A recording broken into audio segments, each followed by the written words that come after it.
ओम नमो भगवते वासुदेवाय नमः। राजा उतानपाद के सरुचि के गर्भ से एक उत्तम नामक पुत्र उत्पन्न हुआ था, जो महान बलवान और पराक्रमी था। शत्रु और मित्र में तथा पुत्र और पराये मनुष्य में उसका समान भाव था। वे धर्म का ज्ञाता था और दुष्टों के लिए यमराज के समान भयंकर एवं साधु पुरुषों के लिए चंद्रमा के समान आनंददायी था।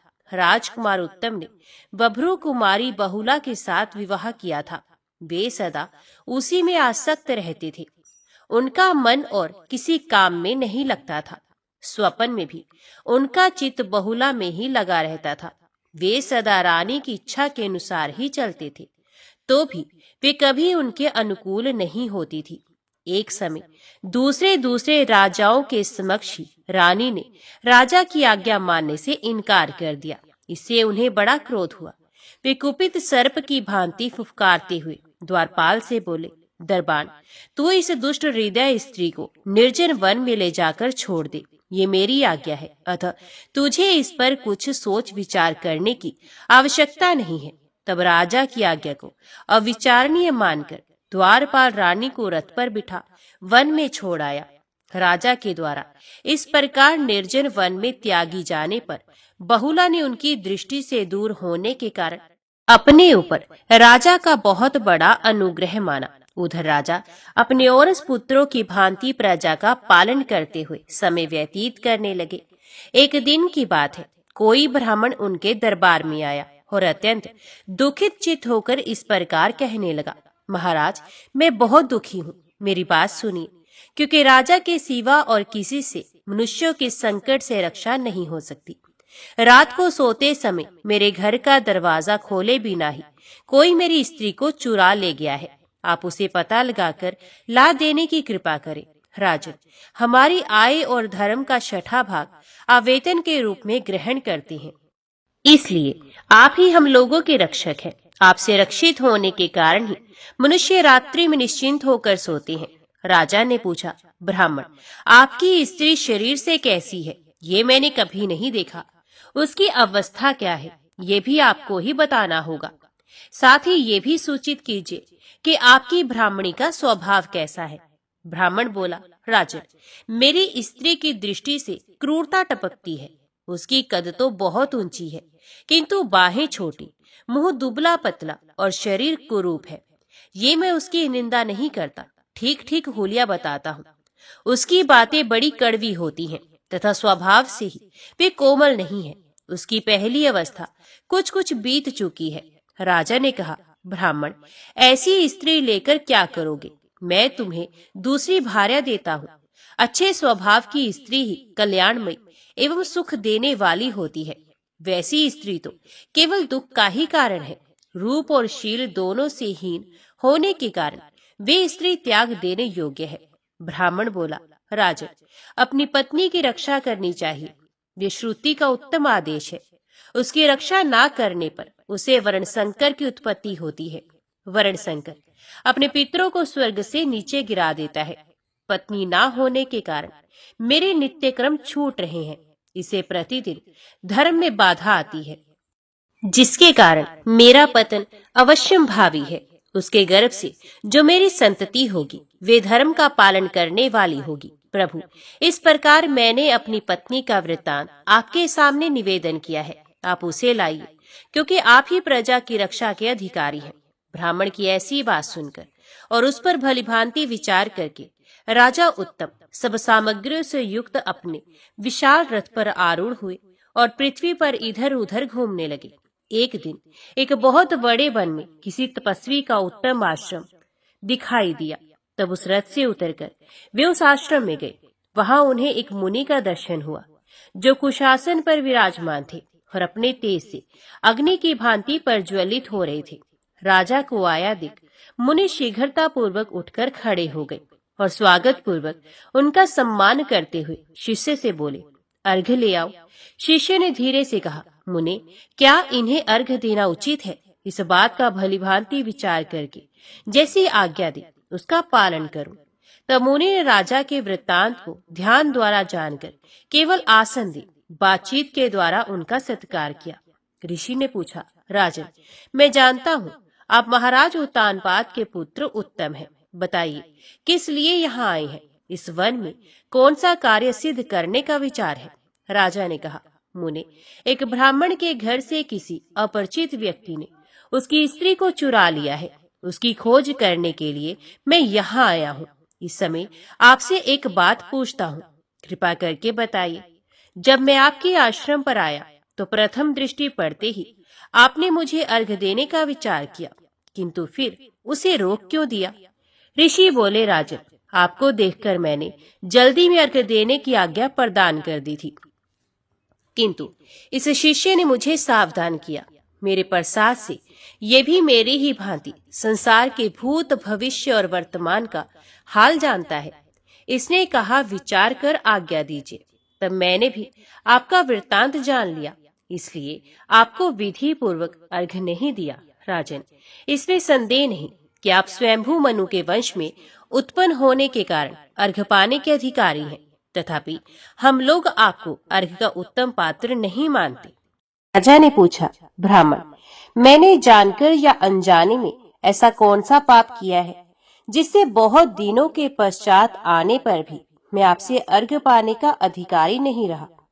ऋषि बोले, राजन, क्या आप इस बात को भूल गए कि आपने अपनी पत्नी का वन में परित्याग किया है और उसके साथ ही आप धर्म को भी छोड़ बैठे हैं? एक पक्ष तक भी नित्य कर्म छोड़ देने से मनुष्य असपृश्य हो जाता है। फिर आपने तो 1 वर्ष से उसको छोड़ रखा है, अतः आपके विषय में क्या कहना है? नरेश्वर, पति का स्वभाव कैसा ही हो, पत्नी को उचित है कि वे सदा पति के अनुकूल रहे। इसी प्रकार पति का भी कर्तव्य है कि वे दुष्ट स्वभाव वाली पत्नी का भी पालन पोषण करे। ब्राह्मण की वह पत्नी जिसका अपहरण हुआ है सदा पति के प्रतिकूल ही चलती है, तथापि धर्म पालन की इच्छा से वे आपके पास गया और पत्नी को खोजने के लिए प्रेरित करता रहा। आप तो धर्म से विचलित हुए दूसरे मनुष्यों को धर्म में लगाते हैं। फिर जब आप स्वयं ही विचलित होंगे तब आपको कौन धर्म में लगाएगा? मुनि के यो कहने पर राजा लज्जित हो गए। आपका कहना ठीक है, यो कहकर उन्होंने ब्राह्मण की पत्नी के विषय में पूछा, भगवान, आप भूत और भविष्य के यथार्थ ज्ञाता है, बताइए ब्राह्मण की पत्नी को कौन ले गया है? ऋषि बोले, राजन, अद्रि के पुत्र बलाक नाम के राक्षस ने उसका अपहरण किया है। उत्पलावत वन में जाने पर आप उस ब्राह्मण की पत्नी को देख सकेंगे।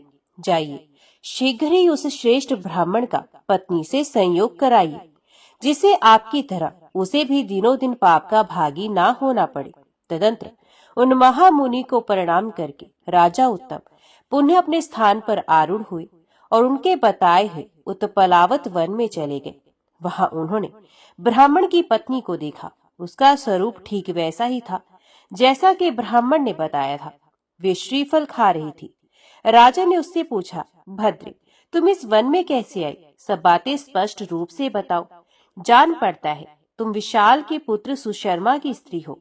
ब्राह्मणी ने कहा, मैं वनवासी ब्राह्मण अतिरात्र की पुत्री हूँ और विशाल के पुत्र की, जिसका नाम अभी अभी आपने बताया है, उसकी पत्नी हूँ। मुझे दुरात्मा राक्षस बलाक यहाँ हर लाया है। मैं घर के भीतर सो रही थी। उस समय इसने मेरा अपने भ्राता और माता से वियोग कराया। मैं यहाँ बहुत दुखी रहती हूँ। उसने मुझे इस अत्यंत गहन वन में छोड़ रखा है। ना तो मेरा उपभोग करता है और ना मुझे खा ही डालता है। इसका कुछ कारण समझ में नहीं आता। राजा बोले, ब्राह्मण कुमारी, क्या तुम्हें मालूम है कि वे राक्षस तुमको यहाँ छोड़कर कहाँ गया है? मुझे तुम्हारे पति ने ही यहाँ भेजा है। ब्राह्मणी ने कहा, वे निशाचर इसी वन के भीतर रहता है। यदि आपको उससे भय ना हो तो इसमें प्रवेश करके देखिए। तदंतर राजा ने ब्राह्मण के दिखाए हुए मार्ग से उस वन के भीतर प्रवेश किया और उस राक्षस को परिवार के साथ बैठे देखा। राजा को देखते ही राक्षस ने दूर से ही पृथ्वी पर मस्तक टेक दिया और उनके निकट गया। राक्षस बोला, राजन, आपने मेरे घर पर पधार कर मेरे ऊपर बहुत बड़ी कृपा की। मैं आपके राज्य में निवास करता हूँ, अतः बताइए आपका कौन सा कार्य सिद्ध करूं? आप ये अर्घ्य स्वीकार कीजिए और इस आसन पर बैठिए। राजा ने कहा, निशाचर, तुमने मेरा सब काम कर दिया, सब प्रकार से मेरा आतिथ्य सत्कार हो गया। अब बताओ, तुम ब्राह्मण की स्त्री को क्यों उठा लाए हो? यदि कहीं तुम उसे अपनी भार्या बनाने के लिए लाए हो तो ये ठीक नहीं जान पड़ता, क्योंकि वे सुंदरी नहीं है और तुम्हारे घर में दूसरी स्त्रियां भी हैं। यदि उसे अपना भक्ष्य बनाने का विचार ही हो तो आज तक तुमने उसे खाया क्यों नहीं? इसका कारण बताओ। राक्षस बोला, राजन, हम लोग मनुष्य को नहीं खाते, मनुष्य भक्षी राक्षस दूसरे होते हैं। हम तो पुण्य का फल ही खाते हैं। इसके सिवा यदि कोई स्त्री या पुरुष हमारा आदर या अनादर कर दे तो हम उसके अच्छे बुरे स्वभाव को भी खा जाते हैं। यदि मनुष्य के क्षमा स्वभाव को हम खा ले तो वे क्रोधी बन जाते हैं, और दुष्ट स्वभाव को भक्षण कर ले तो वे उत्तम गुणों से संपन्न होते हैं। महाराज, मेरे घर में अनेक युवती स्त्रियां हैं जो रूप में अप्सराओं की समानता करती हैं। उनके रहते हुए मनुष्य की स्त्रियों में मेरा अनुराग कैसे हो सकता है? राजा ने कहा, निशाचर, यदि ये ब्राह्मणी ना तो तुम्हारे उपभोग के काम की है न आहार की, तो ब्राह्मण के घर में प्रवेश करके तुमने इसका अपहरण क्यों किया? राक्षस बोला, राजन, विशेष ब्राह्मण वेद मंत्रों का ज्ञाता है। मैं जिस किसी यज्ञ में जाता हूँ, रक्षोघन मंत्रों का पाठ करके वे मुझे दूर भगा देता है। मंत्रों के द्वारा उसके उच्चाटन करने से हम लोग भूखे रह जाते हैं। ऐसी दशा में हम कहाँ जाएं?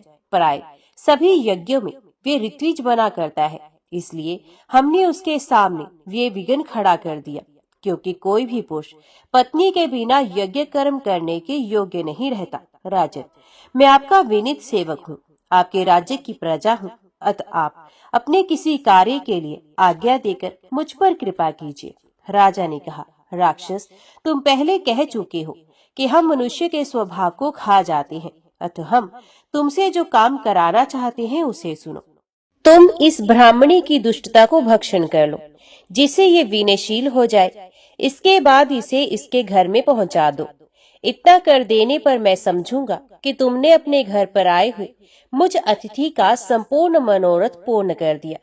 राजा के यो कहने पर वे राक्षस अपनी माया से ब्राह्मणी के शरीर में प्रवेश कर गया और अपनी शक्ति से उसके दुष्ट स्वभाव को खा गया। फिर तो ब्राह्मण की पत्नी भयंकर दुष्टता से मुक्त हो गई और राजा से बोली, महाराज, मुझे अपने ही कर्म के फल से अपने महात्मा स्वामी से विलग होना पड़ा है। ये निशाचर तो उसमें निमित्त मात्र बना है, न इसका दोष है न मेरे महात्मा पति का दोष है। सब दोष मेरा ही है, क्योंकि मनुष्य को अपनी ही करने का फल भोगना पड़ता है। पूर्व जन्म में मैंने किसी का वियोग कराया होगा, वे आज मुझ पर ही भारी पड़ा। इसमें दूसरे का क्या दोष? राक्षस बोला, राजन, आपकी आज्ञा के अनुसार मैं इस ब्राह्मणी के इसके स्वामी के घर पहुंचा देता हूँ। इसके सिवा और भी यदि मेरे योग्य कोई कार्य हो तो उसके लिए आज्ञा दीजिए। राजा ने कहा, निशाचर, ये कार्य हो जाने पर मैं समझूंगा कि तुमने मेरा सारा कार्य सिद्ध कर दिया। वीर, यदि किसी कार्य के समय मैं तुम्हारा स्मरण करूं तो तुम मेरे पास आ जाना। बहुत अच्छा कहकर राक्षस ने उस ब्राह्मण पत्नी को, जो दुष्टता दूर हो जाने से अब अच्छे स्वभाव की हो गई थी, ले जाकर उसके पति के घर में पहुंचा दिया। राजा भी उसे भेजकर मन ही मन इस प्रकार चिंता करने लगा, अब मैं अपने विषय में क्या करूं? क्या करने से मेरा भला होगा? महामना महर्षि ने मुझे अर्घ के अयोग्य बताया है। ये तो मेरे लिए बड़े कष्ट की बात है। अब मैं क्या करूं? पत्नी को तो मैंने त्याग दिया, अब उसका पता कैसे लगे? अथवा इन ज्ञान चक्षु महर्षि से ही चलकर पूछूं। यो विचार कर राजा फिर रथ पर आरूढ़ हुए और उस स्थान पर गए जहाँ वे त्रिकाल वेत्ता धर्मात्मा महामुनि रहते थे।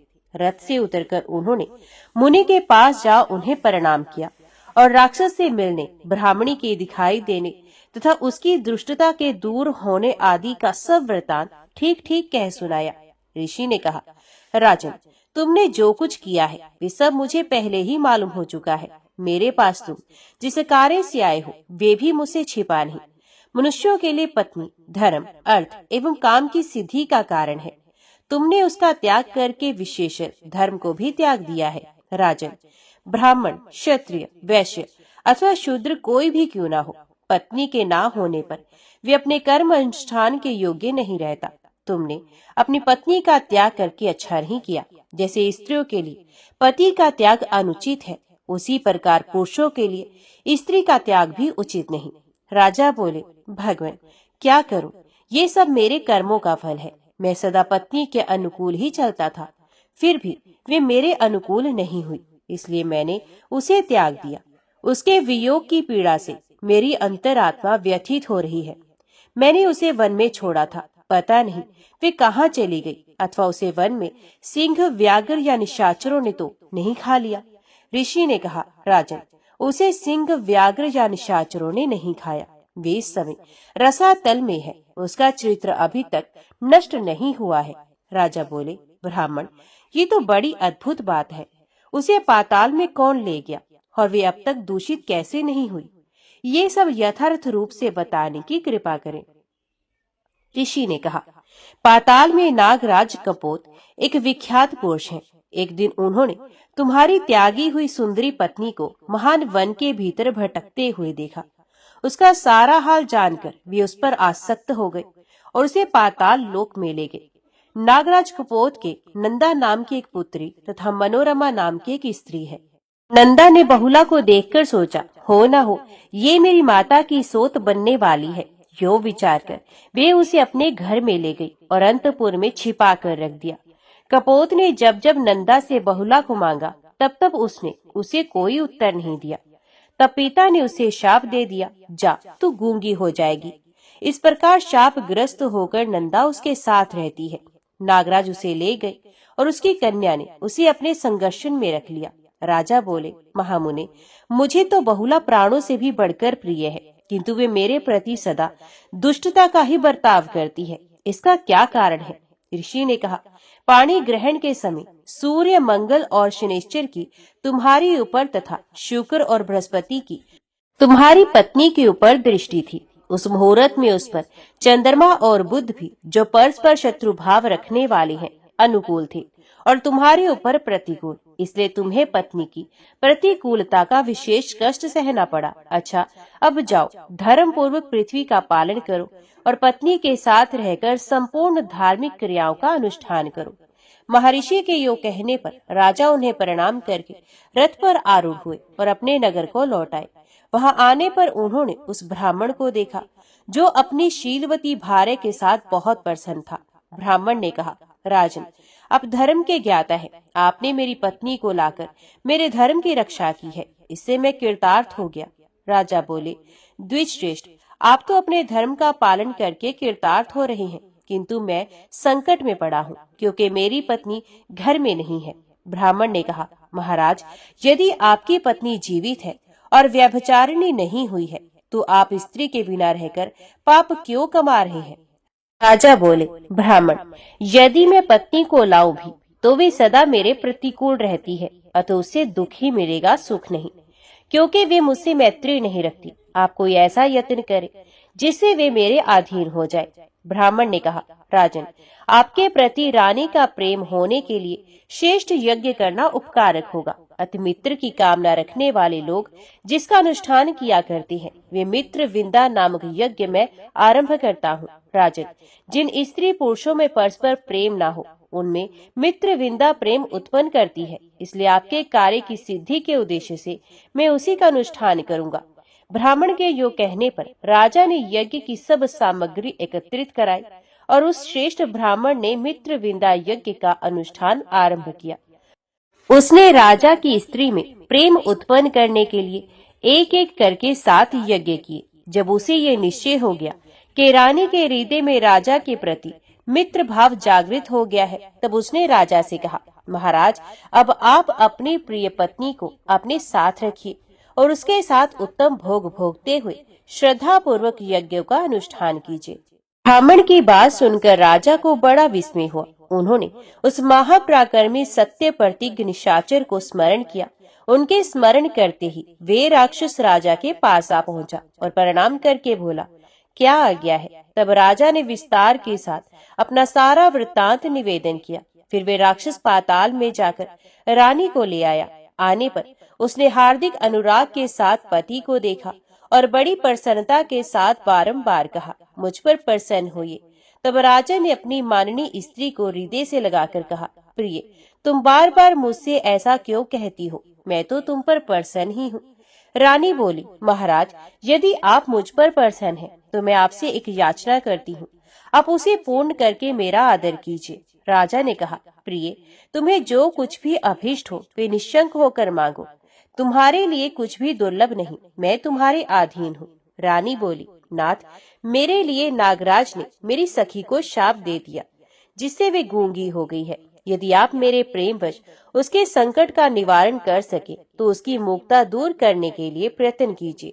यदि ऐसा हो गया तो मैं समझूंगी मेरा सब कार्य सिद्ध हो गया। तब राजा ने उस ब्राह्मण को बुलाकर पूछा, विप्रवर, इसमें कैसी क्रिया होनी चाहिए जो उसकी मूकता दूर कर सके? ब्राह्मण बोला, राजन, मैं आपके कहने से सारस्वती इष्टि करूंगा, जिससे आपकी ये महारानी अपनी सखी की वाक शक्ति को कार्यक्षम बनाकर उसके ऋण से उऋण हो जाए। तदंतर उस श्रेष्ठ ब्राह्मण ने सारस्वती इष्टि आरंभ की। उसने नंदा की मुक्ता दूर करने के लिए एकाग्रचित होकर सारस्वती सूक्तों का जप किया। इससे वे नाग कन्या बोलने लगी। उन दिनों गर्ग मुनि रसातल में रहा करते थे। उन्होंने नंदा को बताया, तुम्हारी सखी बहुला के पति ने ये अत्यंत दुष्कर उपकार किया है। ये बात जानकर शीघ्र गामिनी नंदा राजा के नगर में आई और अपनी सखी महारानी बहुला को छाती से लगाकर तथा राजा की भी बारंबार प्रशंसा करके आसन पर बैठकर मधुर वाणी में बोली, वीर, आपने इस समय मेरा जो उपकार किया है, इससे मेरा हृदय आकृष्ट हो गया है। अतः मैं जो कहती हूँ उसे सुनो। राजन, तुम्हें एक महाप्रकर्मी पुत्र प्राप्त होगा और इस पृथ्वी पर उसका अखंड राज्य होगा। वे सब शास्त्रों का ज्ञाता, धर्मपरायण, बुद्धिमान एवं मनवंतर का स्वामी मनु होगा। राजा को इस प्रकार वर देकर नागराज कन्या नंदा अपनी सखी को हृदय से लगा पाताल लोक को चली गई।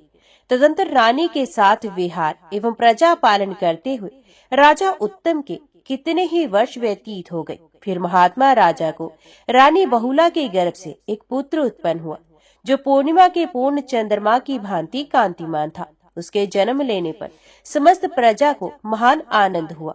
देवताओं की दुधंबियां बज उठी और आकाश में फूलों की वर्षा होने लगी। उसे देखकर मुनियों ने कहा, ये राजा उत्तम के वंश में और उत्तम समय में उत्पन्न हुआ है तथा इसका प्रत्येक अंग उत्तम है, इसलिए ये उत्तम नाम से विख्यात होगा। इस प्रकार राजा उत्तम का पुत्र उत्तम नामक मनु हुआ। अब उसके प्रभाव का वर्णन सुनो। जो राजा उत्तम के उपाख्यान और उत्तम के जन्म की कथा प्रतिदिन सुनता है, उसका कभी किसी से द्वेष नहीं होता। इस चरित्र को सुनने और पढ़ने वालों का कभी प्रिय, पत्नी, पुत्र तथा बंधुओं से वियोग नहीं होता। उत्तम मनवंतर तीसरा कहा जाता है। उसमें सवधामा, सत्य, शिव, परतर्दन तथा वशव्रती ये देवताओं के 5 गण थे। इनका जैसा नाम वैसा ही गुण था। ये पांचों देवगण यज्ञ भोगी माने गए हैं। ये सभी गण 12-12 व्यक्तियों के समुदाय हैं। उक्त मनवंतर में सुशांति नामक इंद्र हुए, जो 100 यज्ञ का अनुष्ठान करके इंद्र पद को प्राप्त हुए थे। आज भी मनुष्य विघ्नों का नाश करने के लिए सुशांति के नामाक्षरों से विभूषित एक गाथा का गान किया करते हैं। वे इस प्रकार है। शिव, सत्य एवं वशव्रती आदि देवगणों के साथ परम सुंदर देवराज सुशांति उत्तम शांति प्रदान करते हैं। उत्तम मनु के यज, परशुचि और दिव्य ये 3 पुत्र थे, जो देवताओं के समान तेजस्वी तथा महान बल एवं पराक्रम से संपन्न थे। उनके मनवंतर में उन्हीं के वंशज इस पृथ्वी का पालन करते रहे। 71 चतुर्युगी से कुछ अधिक काल का एक मनवंतर होता है। ये बात पहले बताई जा चुकी है। महात्मा वशिष्ठ के 7 पुत्र ही इस तीसरे मनवंतर में सप्तऋषि थे। इस प्रकार ये तीसरे मनवंतर का वर्णन हुआ। सब प्रेम से बोलो, लक्ष्मी नारायण भगवान की जय, राधा कृष्ण भगवान की जय। भीष्म जी ने पुलस्त्य जी से कहा, हे ब्राह्मण, मैं श्री भगवान विष्णु के महात्म्य के बारे में सुनना चाहता हूँ। उनकी नाभि से स्वर्ण में कमल कैसे उत्पन्न हुआ?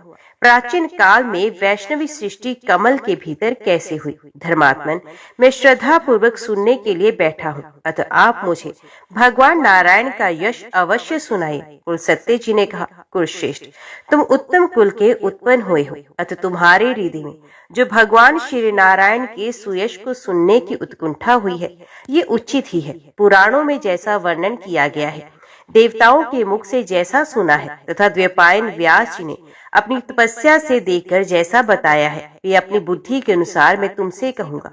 ये विश्व परम पुरुष श्री नारायण का स्वरूप है। इसे मेरे पिता ब्रह्मा जी भी ठीक ठीक नहीं जानते, फिर दूसरा कौन जान सकता है?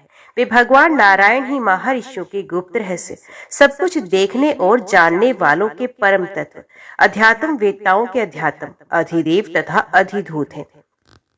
वे ही परम ऋषियों के पर ब्रह्म है। वेदों में प्रतिपादित यज्ञ उन्हीं का स्वरूप है।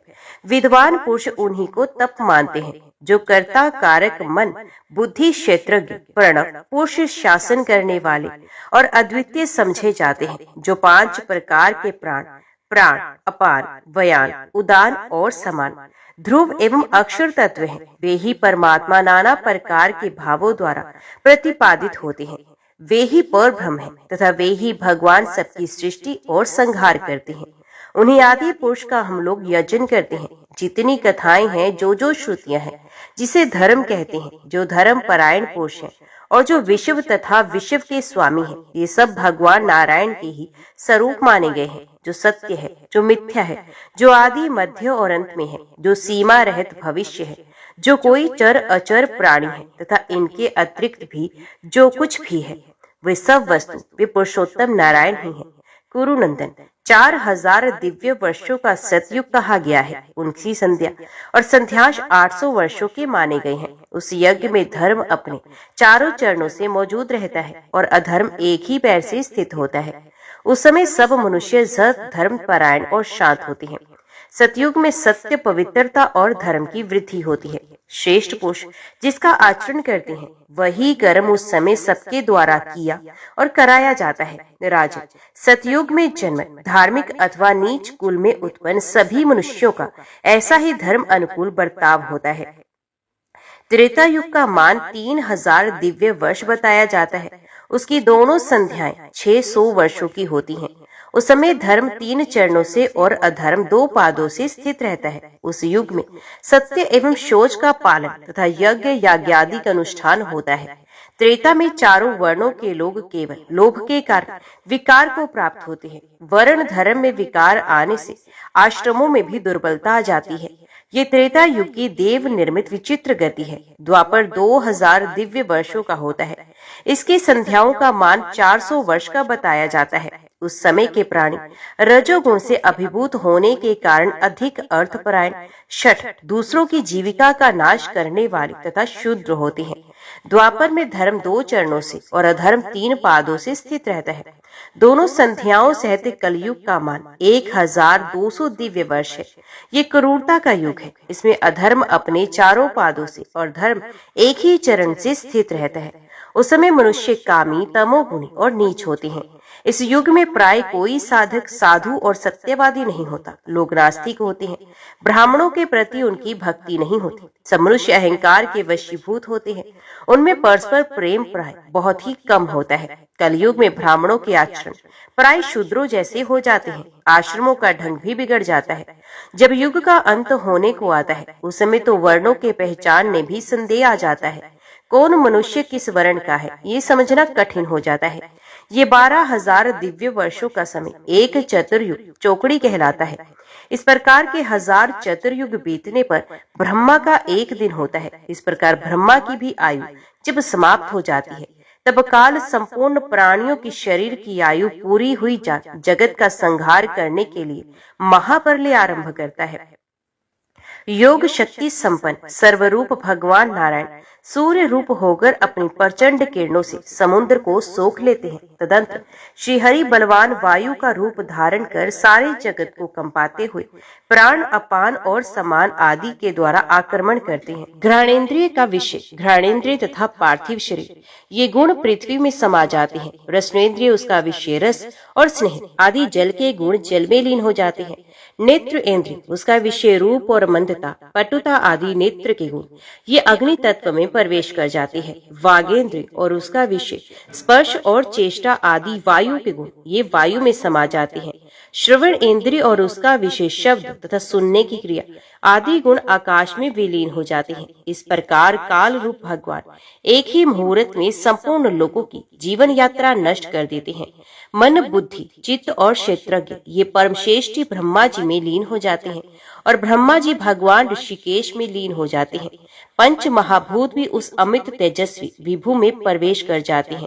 सूर्य, वायु और आकाश के नष्ट हो जाने तथा सूक्ष्म जगत के भी लीन हो जाने पर अमित पराक्रमी सनातन पुरुष भगवान श्री विष्णु सबको दग्ध करके अपने में समेटकर अकेले ही उनके सहस्त्र युगों तक एकार्णव के जल में शयन करते हैं। उन अव्यक्त परमेश्वर के संबंध में कोई व्यक्त जीव ये नहीं जान पाता कि ये पुरुष रूप कौन है। उन देव श्रेष्ठ के विषय में उनके सिवा दूसरा कोई कुछ नहीं जानता। भीष्म, एक समय की बात सुनो। महामुनि मार्कंडे को एकार्णव के जल में शयन करने वाले भगवान कौतूहलवश अपने मुंह में लीन गए। कई हजार वर्षों की आयु वाले वे महर्षि भगवान के ही उत्कृष्ट तेज से उनके उदर में तीर्थ यात्रा के प्रसंग से विचरते हुए पृथ्वी के समस्त तीर्थों में घूमते रहे। अनेकों पुण्य तीर्थ के जल से युक्त वन और नाना प्रकार के आश्रम उन्हें दृष्टिगोचर हुए। उत्तम दक्षिणाओं से संपन्न यज्ञों द्वारा यजन करने वाले यजमानों तथा यज्ञ में सम्मिलित सैकड़ों ब्राह्मणों को भी उन्होंने भगवान के उदर में देखा। वहां ब्राह्मण आदि सभी वर्णों के लोग सदाचार में स्थित थे। चारों ही आश्रम अपनी अपनी मर्यादा में स्थित थे। इस प्रकार भगवान के उदर में समूची पृथ्वी पर विचरते बुद्धिमान मार्कंडेय जी को 100 वर्षों से कुछ अधिक समय बीत गया। तदंतर वे किसी समय उन्हें भगवान के मुख से बाहर निकले। उस समय भी सब और एकार्णव का जल ही दिखाई देता था। समस्त दिशाएं कोहरे से आच्छादित थी। जगत संपूर्ण प्राणियों से रहता। ऐसी अवस्था में मार्कंडेय जी ने देखा एक बरगद की शाखा पर एक छोटा सा बालक सो रहा है। ये देखकर मुनि को बड़ा आश्चर्य हुआ। वे उस बालक का वृत्तांत जानने के लिए उत्सुक हो गए। उनके मन में ये संदेह हुआ कि मैंने कभी इसे देखा है।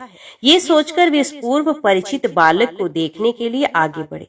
उस समय उनके नेत्र भय से कातर हो रहे थे। उन्हें आते देख बाल रूपधारी भगवान ने कहा, मार्कंडेय, तुम्हारा स्वागत है। तुम डरो मत, मेरे पास चले आओ। मार्कंडेय बोले, ये कौन है जो मेरा तिरस्कार करता हुआ मुझे नाम लेकर पुकार रहा है? भगवान ने कहा, बेटा, मैं तुम्हारा पितामह, आयु प्रदान करने वाला पुराण पुरुष हूँ। मेरे पास तुम क्यों नहीं आते? तुम्हारे पिता अंगिरस मुनि ने पूर्व काल में पुत्र की कामना से तीव्र तपस्या करके मेरी ही आराधना की थी। तब मैंने उन अमित तेजस्वी महर्षि को तुम्हारे जैसा तेजस्वी पुत्र होने का सच्चा वरदान दिया था। ये सुनकर महातपस्वी मार्कंडेय जी का हृदय प्रसन्नता से भर गया। उनके नेत्र आश्चर्य से खिल गए। वे मस्तक पर अंजलि बांधे नाम गोत्र का उच्चारण करते हुए भक्ति पूर्वक भगवान को नमस्कार करने लगे और बोले, भगवान, मैं आपकी माया को यथार्थ रूप से जानना चाहता हूँ।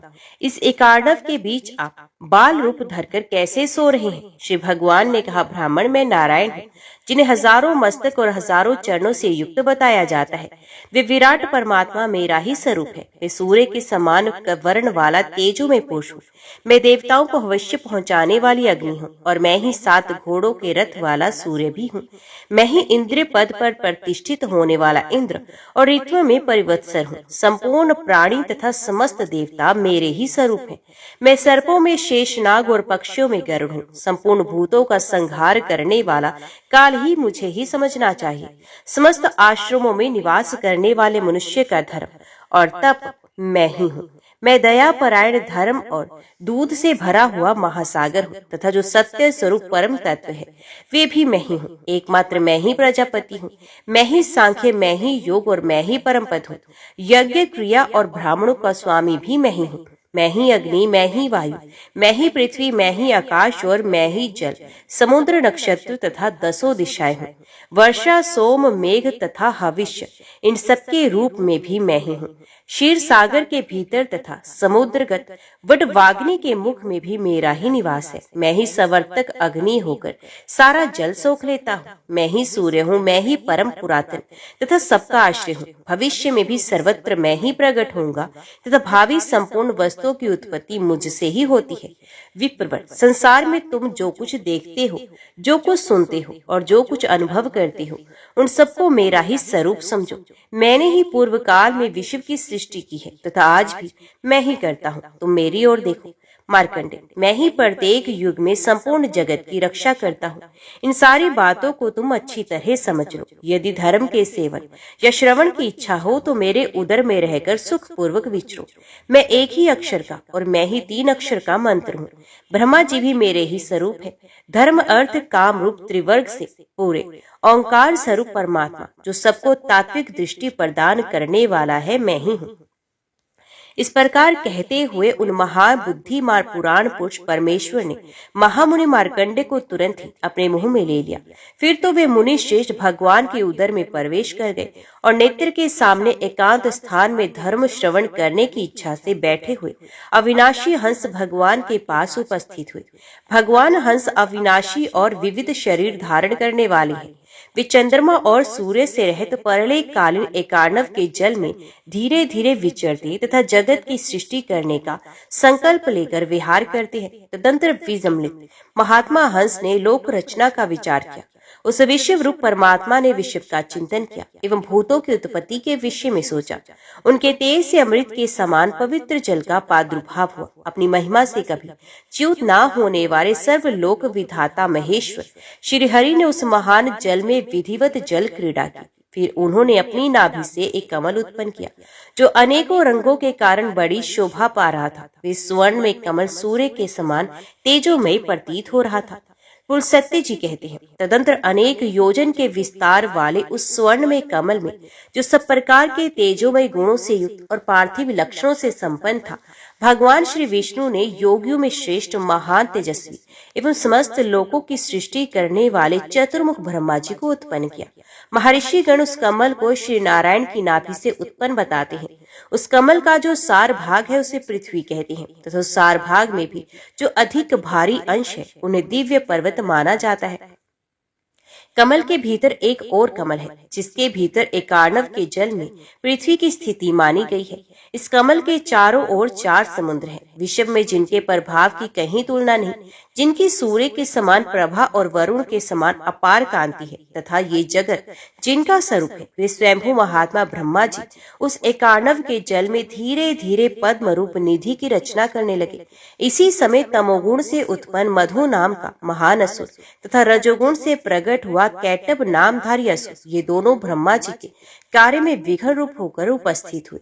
यद्यपि वे तमोगुण और रजोगुण से उत्पन्न हुए थे, तथापि तमोगुण का विशेष प्रभाव पड़ने के कारण दोनों का स्वभाव तामस हो गया था। महान बलि तो वो थे ही, एकार्णव में स्थित संपूर्ण जगत को शुद्ध करने लगे। उन दोनों के सब और मुख थे।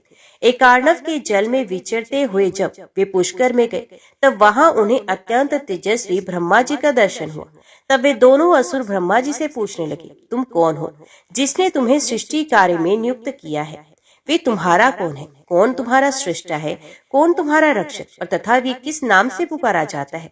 ब्रह्मा जी बोले, असुरो, तुम लोग जिनके विषय में पूछते हो वे इस लोक में एक ही कहे जाते हैं। जगत में जितनी भी वस्तुएं हैं उन सबसे उनका संयोग है। वे सब में व्याप्त है। उनका कोई एक नाम नहीं है। उनके अलौकिक कर्मों के अनुसार अनेक नाम है। ये सुनकर वे दोनों असुर सनातन देवता भगवान श्री विष्णु के समीप गए, जिनकी नाभि से कमल प्रकट हुआ था तथा जो इंद्रियों के स्वामी हैं। वहां जाकर उन दोनों ने उन्हें सर झुकाकर प्रणाम करते हुए कहा, हम जानते हैं अब विश्व की उत्पत्ति के स्थान अद्वितीय तथा पुरुषोत्तम है। हमारे जन्मदाता भी आप ही हैं। हम आपकी ही बुद्धि का कारण समझते हैं। देव, हम आपसे हितकारी वरदान चाहते हैं। शत्रु दमन, आपका दर्शन अमोघ है। समर, विजयी है। वीर, हम आपको नमस्कार करते हैं। श्री भगवान बोले, असुरो, तुम लोग वर किस लिए मांगते हो? तुम्हारी आयु समाप्त हो चुकी है, फिर भी तुम दोनों जीवित रहना चाहते हो। ये बड़े आश्चर्य की बात है। मधु कैटब ने कहा, प्रभु, जिस स्थान में किसी की मृत्यु ना हुई हो वही हमारा वध हो, हमें इसी वरदान की इच्छा है। श्री भगवान बोले, ठीक है। इस प्रकार उन महान असुरों को वरदान देकर देवताओं के प्रभु सनातन श्री विष्णु ने अंजन के समान काले शरीर वाले मधु और कैटब को अपनी जांघों पर गिराकर मसल दिया। तदंतर ब्रह्मा जी अपनी बाहें ऊपर उठाए घोर तपस्या में संलग्न हुए भगवान भास्कर की भांति अंधकार का नाश कर रहे थे और सत्य धर्म के परायण होकर अपनी किरणों से सूर्य के समान चमक रहे थे। किंतु अकेले होने के कारण उनका मन नहीं लगा, अतः उन्होंने अपने शरीर के आधे भाग से शुभ लक्षणा भारत उत्पन्न किया। तत्पश्चात पितामह ने अपने ही समान पुत्रों की सृष्टि की, जो सबके सब प्रजापति और लोक विख्यात योगी हुए। ब्रह्मा जी ने 10 प्रजापतियों के अतिरिक्त लक्ष्मी, साध्या, शुभ लक्षणा, विश्वदेवा, देवी तथा सरस्वती, इन 5 कन्याओं को भी उत्पन्न किया। ये देवताओं से भी श्रेष्ठ और आदरणीय मानी जाती है। कर्मों के साक्षी ब्रह्मा जी ने ये 5 कन्याएं धर्म को अर्पण की। ब्रह्मा जी के आधे शरीर से जो पत्नी प्रकट हुई वे इच्छा अनुसार रूप धारण कर लेती थे। वे सुरभि के रूप में ब्रह्मा जी की सेवा में उपस्थित हुई। लोक पूजित ब्रह्मा जी ने उसके साथ समागम किया, जिससे 11 पुत्र उत्पन्न हुए। पितामह से जन्म ग्रहण करने वाले वे सभी बालक रोदन करते हुए दौड़े, अतः रोने और दौड़ने के कारण उनका नाम रुद्र हुआ। इसी प्रकार सुरभि के गर्भ से गो, यज्ञ तथा देवताओं की भी उत्पत्ति हुई। बकरा, हंस और श्रेष्ठ औषधियां, अन्न आदि भी सुरभि से उत्पन्न हुई। धर्म से लक्ष्मी ने सोम को और साध्य ने साध्य नामक देवताओं को जन्म दिया। उनके नाम इस प्रकार है: भव, प्रभव, कुरशाशव, सभ, अरुण, वरुण, विश्वामित्र, चल, ध्रुव, हाविष्मान, तनुज, विधान, अभिमत, वत्सर, भूति, सर्वासुर, निषूदन, सुपर्वा, बृहत्कांत और महालोक नमस्कृत। देवी वसु ने वसु संज्ञक देवताओं को उत्पन्न किया, जो इंद्र का अनुसरण करने वाले थे। धर्म की चौथी पत्नी विश्वा के गर्भ से विश्वदेव नामक देवता उत्पन्न हुए। इस प्रकार ये धर्म के संतानों का वर्णन हुआ। विश्वदेवों के नाम इस प्रकार है: महाबाहु दक्ष, नरेश्वर पुष्कर, चाक्षुष मनु, महोरग विश्ववनु, वसु, बाल, महायशस्वी निष्कल, अति सत्य पराक्रमी, रुद्र तथा परम कांतिमान भास्कर। इन विश्वदेव संज्ञक पुत्रों को देव माता विश्ववेशा ने जन्म दिया। मरुतवती ने मरुतवान नाम के देवताओं को उत्पन्न किया, जिनके नाम ये हैं: अग्नि, चक्षु, ज्योति, सावित्र, मित्र, अमर, शर्वृष्टि, सुवर्ष, महाभुज, विराज, राज, विश्वायु, सुमति, अश्वगंध, चित्ररश्मि, निषद, आत्मविधि, चरित्र, पादम नत्रग, बृहत्रग, ब्रहुद्रुप तथा विष्णु सनानिप। ये सब मरुतवती के पुत्र मरुदगण कहलाते हैं। अदिति ने कश्यप के अंश से 12 आदित्य को जन्म दिया। इस प्रकार महर्षियों द्वारा प्रशंसित सृष्टि परंपरा का क्रमश वर्णन किया गया। जो मनुष्य इस श्रेष्ठ पुराणों को सदा सुनेगा और वे पूर्वों के अवसर पर इसका पाठ करेगा, वे इस लोक में वैराग्यवान होकर परलोक में उत्तम फलों का उपभोग करेगा। जो इस पौष्कर पर्व का महात्मा ब्रह्मा जी के प्रादुर्भाव की कथा का पाठ करता है, उसका कभी अमंगल नहीं होता। महाराज, श्री व्यास देव से मैंने जैसे सुना है, उसी प्रकार तुम्हारे सामने इस प्रसंग का वर्णन किया है। भीष्म जी ने कहा, भगवान, पूर्व काल में भगवान ब्रह्मा जी ने किस स्थान पर रहकर देवताओं आदि की सृष्टि की थी, ये मुझे बताइए। उन महात्मा ने कैसे ऋषियों तथा देवताओं को उत्पन्न किया, कैसे पृथ्वी बनाई, किस तरह आकाश की रचना की और किस प्रकार इन समुद्रों को प्रकट किया, भयंकर पर्वत, वन और नगर कैसे बनाए, मुनियों, प्रजापतियों, श्रेष्ठ सप्तऋषियों और भिन्न भिन्न वर्णों को, वायु को, गंधर्वों, यक्षों, राक्षसों, तीर्थ, नदी, सूर्य आदि ग्रह तथा तारों को भगवान ब्रह्मा ने किस तरह उत्पन्न किया, इन सब बातों का वर्णन कीजिए। पुलस्त्य जी ने कहा, पुरुषश्रेष्ठ, भगवान ब्रह्मा साक्षात परमात्मा है। वे पर से भी पर तथा अत्यंत श्रेष्ठ हैं। उनमें रूप और वर्ण आदि का अभाव है। वे यद्यपि सर्वत्र व्याप्त है, तथापि ब्रह्म रूप से इस विश्व की उत्पत्ति करने के कारण विद्वानों के द्वारा ब्रह्मा कहलाते हैं। उन्होंने पूर्व काल में जिस प्रकार सृष्टि रचना की, वे सब मैं बता रहा हूँ, सुनो। सृष्टि के प्रारंभ काल में जब जगत के स्वामी ब्रह्मा जी कमल के आसन से उठे, तब सबसे पहले उन्होंने महतत्व को प्रकट किया। फिर महतत्व से वैकारिक, तेजस तथा भूतादि रूप तामस 3 प्रकार का अहंकार उत्पन्न हुआ, जो कर्म इंद्रिय सहित 5 ज्ञान इंद्रिय तथा 5 भूतों का कारण है। पृथ्वी, जल, तेज, वायु और आकाश, ये 5 भूत हैं। इनमें से एक एक के स्वरूप का वर्णन करता हूँ। भूतादि नामक तामस अहंकार ने विकृत होकर शब्द तन्मात्रा को उत्पन्न किया। उससे शब्द गुण वाले आकाश का प्रादुर्भाव हुआ। भूतादि तामस अहंकार ने शब्द तन्मात्रा रूप आकाश को सब ओर से आच्छादित किया, तब शब्द तन्मात्रा रूप आकाश ने विकृत होकर स्पर्श तन्मात्रा की रचना की। उसे अत्यंत बलवान वायु का प्राप्ति हुआ, जिसका गुण स्पर्श माना गया है। तदंतर आकाश से आच्छादित होने पर वायु तत्व में विकार आया और उसने रूप तन्मात्रा की सृष्टि की। वे वायु से अग्नि के रूप में प्रकट हुई। रूप उसका गुण कहलाता है। तत्पश्चात स्पर्श तन्मात्रा वाले वायु ने रूप तन्मात्रा वाले तेज को सब ओर से आवृत किया। इसे अग्नि तत्व ने विकार को प्राप्त होकर रस तन्मात्रा को उत्पन्न किया। उसे जल की उत्पत्ति हुई, जिसका गुण रस माना गया है। फिर रूप तन्मात्रा वाले तेज ने रस तन्मात्रा रूप जल तत्व को सब ओर से आच्छादित किया।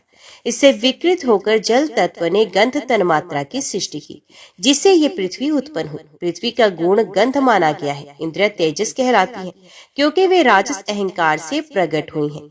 इंद्रियों के अधिष्ठाता 10 देवता वैकारिक कहे गए हैं, क्योंकि उनकी उत्पत्ति सात्विक अहंकार से हुई है। इस प्रकार इंद्रियों के अधिष्ठाता 10 देवता और 11वां मन ये वैकारिक माने गए हैं। त्वचा, चक्षु, नासिका, जीवा और श्रोत्र ये 5 इंद्रियां शब्दादि विषयों का अनुभव कराने के साधन है। अतः इन पांचों को बुद्धि युक्त अर्थात ज्ञान इंद्रिय कहते हैं। गुदा, उपस्थ, हाथ, पैर और वाक्य ये मल त्याग, मैथुन जनित सुख, शिल्प निर्माण, गमन और शब्द उच्चारण इन कर्मों में सहायक है। इसलिए इन्हें कर्म इंद्रिय माना गया है। वीर, आकाश, वायु, तेज, जल और पृथ्वी ये शब्द आदि उत्तरोत्तर गुणों से युक्त हैं। अर्थात आकाश का गुण शब्द, वायु के गुण शब्द, स्पर्श तेज के गुण शब्द, स्पर्श और रूप जल के शब्द, स्पर्श रूप और रस तथा पृथ्वी के शब्द, स्पर्श रूप रस एवं गंध ये सभी गुण हैं। उन पांचों भूत शांत, घोर और मूढ़ हैं, अर्थात सुख, दुख और मोह से युक्त हैं। अतः ये विशेष कहलाते हैं। ये पांचों भूत अलग अलग रहने पर भिन्न भिन्न प्रकार की शक्तियों से संपन्न होते हैं। परस्पर संगठित हुए बिना पूर्णता मिले बिना ये प्रजा की सृष्टि करने में समर्थ न हो सके।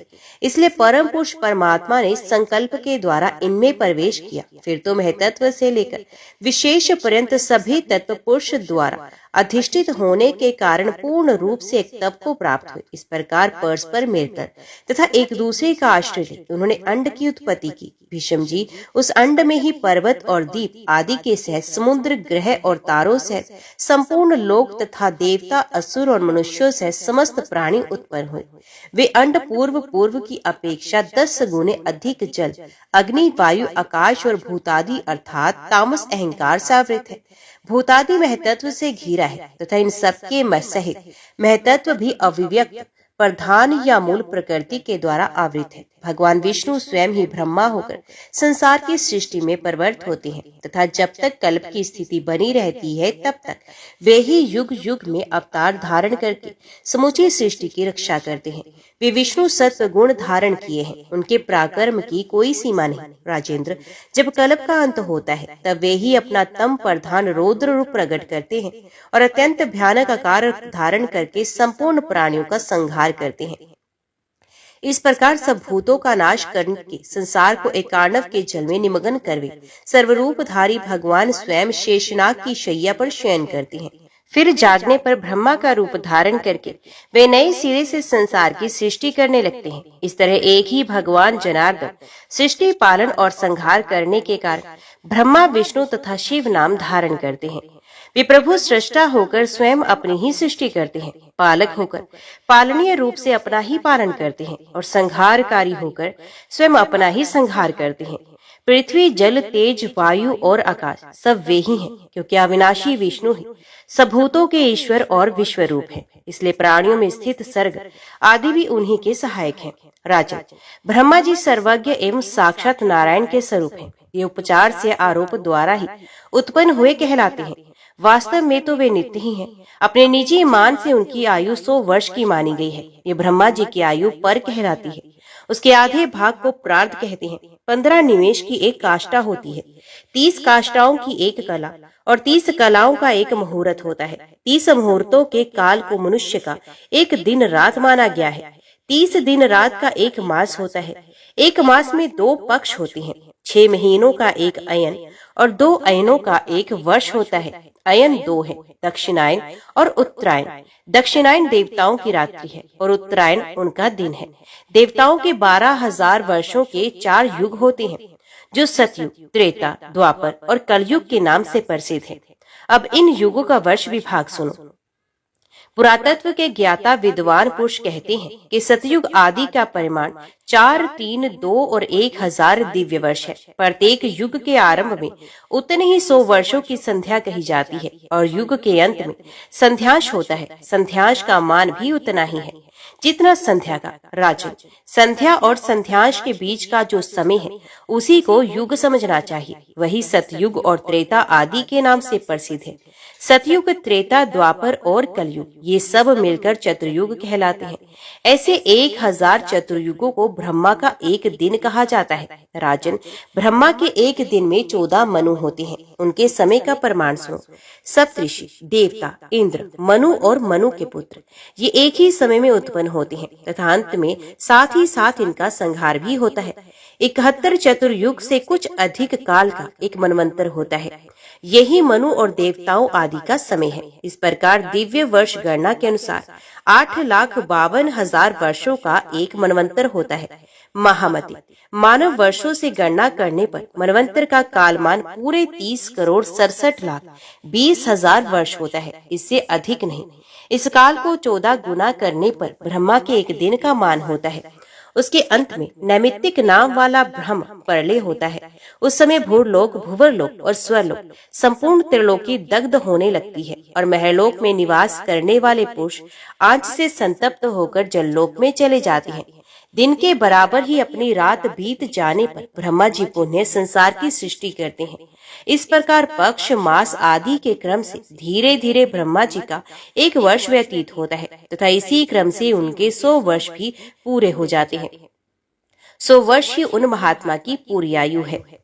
ओम नमो भगवते वासुदेवाय नमः। अभी श्रवण कीजिए श्रीमद् भागवत गीता के 5वें अध्याय का महात्म्य। श्री भगवान कहते हैं, हे देवी लक्ष्मी, अब सब लोगों द्वारा सम्मानित 5वें अध्याय का महात्म्य संक्षेप से बताता हूँ। सावधान होकर सुनो। मद्र देश में पुर्तपुत्सपुर नामक एक नगर है। उसमें पिंगल नाम का एक ब्राह्मण रहता था। वे वेद पाठी ब्राह्मणों के विख्यात वंश में, जो सर्वथा निष्कलंक था, उत्पन्न हुआ था, किंतु अपने कुल के लिए उचित वेद शास्त्रों की स्वाध्याय को छोड़कर ढोल आदि बजाते हुए उसने नाच गान में मन लगाया। गीत, नृत्य और बाजा बजाने की कला में परिश्रम करके पिंगल ने बड़ी प्रसिद्धि प्राप्त की और उसी से उसका राजभवन में भी प्रवेश हो गया। अब वे राजा के साथ रहने लगा और पराई स्त्रियों को बुला बुलाकर उनका उपभोग करने लगा। स्त्रियों के सिवा और कहीं इसका मन नहीं लगता था। धीरे धीरे अभिमान बढ़ जाने से उच्छृल होकर वे एकांत में राजा से दूसरों के दोष बताने लगा। पिंगल की एक स्त्री थी जिसका नाम था अरुणा। वे नीच कुल में उत्पन्न हुई थी और कामी पुरुषों के साथ विहार करने की इच्छा से सदा उन्हीं की खोज में घुमा करती थी। उसने पति को अपने मार्ग का कंटक समझकर एक दिन आधी रात में घर के भीतर ही उसका सर काटकर मार डाला और उसकी लाश को जमीन में गाड़ दिया। इस प्रकार प्राणों से वियुक्त होने पर वे यमलोक में पहुंचा और भीषण नरकों का उपभोग करके निर्जन वन में गिद्ध हुआ। अरुणा भी भगंदर रोग से अपने सुंदर शरीर को त्याग कर घोर नर्क भोगने के पश्चात उसी वन में शुकी हुई। एक दिन वे दाना चुगने की इच्छा से इधर उधर फुदक रही थी। इतने में ही उस गिद्ध ने पूर्व जन्म के वैर का स्मरण करके उसे अपने तीखे नखों से फाड़ डाला। शुकी घायल होकर पानी से भरी हुई मनुष्य की खोपड़ी में गिरी। गिद्ध पुनः उसकी ओर झपटा। इतने में ही जाल फैलाने वाले बहेलिये ने उसे भी बाणों का निशाना बनाया। उसकी पूर्व जन्म की पत्नी शुकी उस खोपड़ी के जल में डूबकर प्राण त्याग चुकी थी। फिर वे क्रूर पक्षी भी उसी में गिरकर डूब गया। तब यमराज के दूत उन दोनों को यमराज के लोक में ले गए। वहां अपने पूर्वकृत पाप कर्म को याद करके दोनों ही भयभीत हो रहे थे। तदंतर यमराज ने जब उनके घृणित कर्मों को दृष्टिपात किया तब उन्हें मालूम हुआ कि मृत्यु के समय अकस्मात खोपड़ी के जल में स्नान करने से इन दोनों का पाप नष्ट हो चुका है। तब उन्होंने उन दोनों का मनवांछित लोकों में जाने की आज्ञा दी। ये सुनकर अपने पाप को याद करते हुए वे दोनों बड़े विस्मय में पड़े और पास जाकर धर्मराज के चरणों में प्रणाम करके पूछने लगे, भगवान, हम दोनों ने पूर्व जन्म में अत्यंत घृणित पाप का संचय किया है, फिर हमें मनवांछित लोकों में भेजने का क्या कारण है, बताइए। यमराज ने कहा, गंगा के किनारे वट नामक एक उत्तम ब्रह्मज्ञानी रहते थे। वे एकांतवासी, ममता रहित, शांत, विरक्त और किसी से भी द्वेष ना रखने वाले थे। प्रतिदिन गीता के 5वें अध्याय का जप करना उनका सदा का नियम था। 5वें अध्याय का श्रवण कर लेने पर महापापी पुरुष भी सनातन ब्रह्म का ज्ञान प्राप्त कर लेता है। उसी पुण्य के प्रभाव से शुद्ध चित्त होकर उन्होंने अपने शरीर का परित्याग किया था। गीता के पाठ से जिनका शरीर निर्मल हो गया था, जो आत्म ज्ञान प्राप्त कर चुके थे, उन्हीं महात्मा की खोपड़ी का जल पाकर तुम दोनों पवित्र हो गए हो। अतः अब तुम दोनों मनवांछित लोगों को जाओ, क्योंकि गीता के 5वें अध्याय के महात्म्य से तुम दोनों शुद्ध हो गए हो। श्री भगवान कहते हैं, सबके प्रति समान भाव रखने वाले धर्मराज के द्वारा इस प्रकार समझाए जाने पर ये दोनों बहुत प्रसन्न हुए और विमान पर बैठकर वैकुंठ धाम को चले गए। ओम नमो भगवते वासुदेवाय नमः। आज की वीडियो में इतना ही। उम्मीद करती हूँ वीडियो आपको पसंद आई होगी। वीडियो पसंद आई हो तो वीडियो को लाइक और चैनल को सब्सक्राइब जरूर कीजिएगा। जय श्री हरि लिखकर कमेंट बॉक्स में अपनी हाजिरी और अपने सुझाव देना ना भूलेगा। तो मिलते हैं अगली कथा अगली वीडियो के साथ।